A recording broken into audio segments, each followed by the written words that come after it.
दो संख्याओं का एलसीएम दे रखा है 1260, दो संख्याओं का एलसीएम दे रखा है, दो संख्याओं का एलसीएम का फार्मूला क्या होता है एच एक्स वाई का वैल्यू कितना दे रखा है 1260 दे रखा है 1260, अरे यही दे रखा है। चलो उन दोनों संख्याओं का अंतर दे रखा है 54, दोनों संख्याओं के अंतर का क्या फार्मूला बनता है एच एक्स माइनस वाई का वैल्यू कितना दे रखा है 54 दे रखा है 54, ये 54 दे रखा है 54, तो दोनों संख्याओं का योगफल बताना क्या होगा, ये दोनों संख्याओं का योगफल बताना क्या होगा, यानी h into x plus y का वैल्यू बताना क्या होगा, h into x plus y का वैल्यू बताना क्या होगा। देखो मेरे भाई ध्यान से, h into x plus y का वैल्यू बताना क्या होगा, ठीक है। तो क्वेश्चन सॉल्व करने के लिए हमको किसका मान चाहिए, क्वेश्चन सॉल्व करने के लिए हमको h का भी मान चाहिए, x का भी मान चाहिए और y का भी मान चाहिए, ठीक है। ये तीनों मान कहां से आएगा, इसी दोनों डाटा का इस्तेमाल करके लाना पड़ेगा, इसी दोनों डाटा का इस्तेमाल करके लाना पड़ेगा। ध्यान से सुनना मेरे भाई, इस दोनों डाटा हमारा क्या है एच एक्स वाई है और h into x minus y है, ये बड़ा छोटा इसलिए मैं यहाँ पे प्रॉपर माइनस नहीं लगाया हूँ, ठीक है। तो तुम बताओ मेरे भाई ये कैसे सॉल्व होगा, इन दोनों डाटा से एच एक्स वाई का मान कैसे सॉल्व होगा। तो हमारे पास कोई चारा नहीं है मेरे भाई, मैं इसमें सिंपल सा भाग लगा दूंगा, दोनों तरफ भाग लगा दूंगा, बस यही मेरे पास चारा है। तो भाग लगाएगा तो इससे कट जाएगा, तो ऊपर में क्या बच जाएगा, ऊपर में एक्स वाई हो जाएगा, नीचे में एक्स माइनस वाई हो जाएगा, यानी इन दोनों में कौन बड़ा कौन छोटा इसका फैसला नहीं कर सकता, इसलिए मैं माइनस की जगह पर ऐसा साइन लगाया हूं, ठीक है। और इधर से क्या बनेगा बताना मेरे भाई, इधर से क्या बनेगा, इधर से कट जाएगा क्या,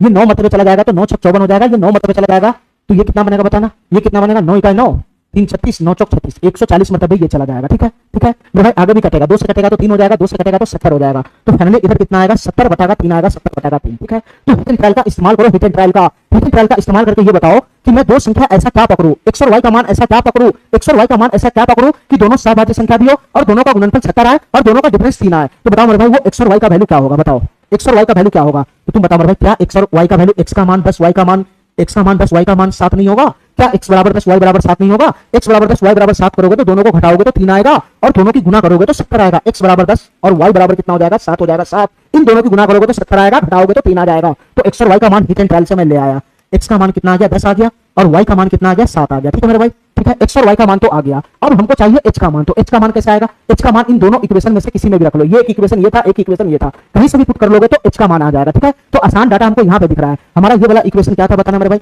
हमारा ये वाला इक्वेशन था h into x minus y, x बड़ा है इसलिए मैं प्रॉपर यहाँ पे लगा रहा हूँ, ठीक है। h into x minus y बराबर कितना था 54 था, 54, अरे यही था ना हमारा सेकंड वाला डाटा, यही ना था हमारा सेकंड वाला equation, h into x minus y बराबर 54, यहाँ x बड़ा है y छोटा है, ठीक है, इसलिए मैं प्रॉपर माइनस का साइन लगा दिया हूँ। तो यहाँ से h का वैल्यू निकालना है, तो x माइनस वाई का वैल्यू कितना हो जाएगा, ये 10 में से 7 चला जाएगा तो 3 हो जाएगा, 3 तो h बराबर कितना हो जाएगा 3 यहाँ चला जाएगा, 3 से कट जाएगा ये 18 मतलब है, तो h का वैल्यू कितना हो गया 18 हो गया 18। तो मेरे भाई h का भी मान आ गया, x का भी मान आ गया, y का भी मान आ गया, हमसे क्या पूछ रहा है दोनों संख्या का योगफल पूछ रहा है, यही तो पूछ रहा है। तो फाइनली इसको यहाँ पे उठाकर पुट कर लो, h बराबर 18 या 18 गुना x प्लस y कितना आएगा 10 प्लस 7 कितना हो जाएगा 17 हो जाएगा, 17 हो जाएगा 17, यूनिट डिजिट पे 6 जाएगा, यूनिट डिजिट पे 6, ये दोनों ऑप्शन समाप्त हो गया, ठीक है। बहुत बड़ा गुना नहीं है, आराम से हो जाएगा, 17 थे 136 के 6 हो जाएगा, हासिल 13 चला जाएगा, 17 इकाई 17 और 13 कितना हो जाएगा मेरे भाई 30 हो जाएगा, 30 306 हो जाएगा, इसका आंसर 306, ये वाला ऑप्शन हमारा सही हो जाएगा, ठीक है। ऐसे